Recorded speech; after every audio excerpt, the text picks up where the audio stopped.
now?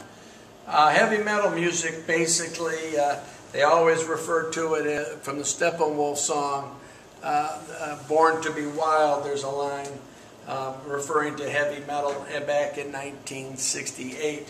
Heavy metal basically grew out of loud guitar-driven rock and roll.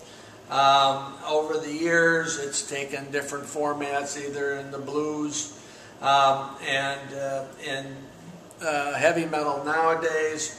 It is its own genre unto itself, going from Norwegian death metal to even to consider Nirvana and Pearl Jam in that world also.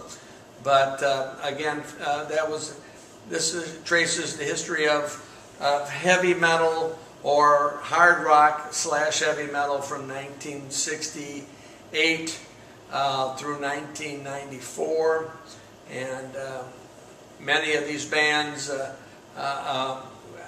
The great thing about this tree is that the great thing about heavy metal is that logos are everything, and graphics, and representing their bands through the graphics off their albums.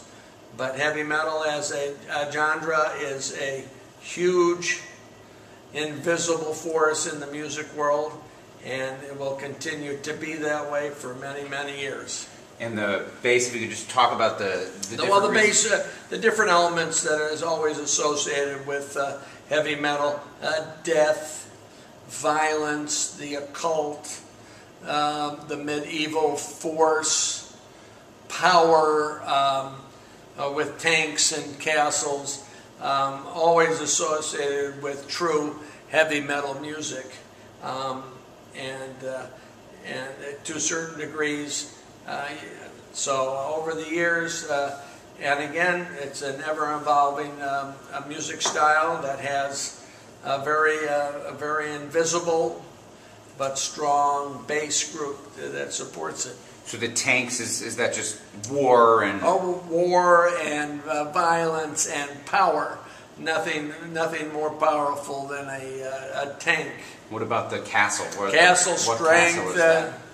It's a montage of certain elements that I put together to show the strength and force of medieval music. Groups like Saxton from England, a lot of bands will use this as part of their genre, where they try to belong to some group or another. And again, it has gone into death metal, all sorts of groups that really are not in the mainstream music force. So. And the reason why you chose to put heavy metal as the title rather than put the bands in the actual trunk? Well, at that time, those bands were considered of the heavy metal. They were considered metal, and they are considered metal. To put them in there, at the point would be to distract from the graphic element of the tree rather than to enhance it with their logos and so forth. And so that was artistically done rather than historically done. Right. Okay. Excellent. There's a method behind every single image that is on every single one of these trees, and I mean, there are how many? Looks like there's thousands of different band names and words and letters. Well, that's right. Well, and again, I've told you, it said it's an invisible world. It exists without radio time.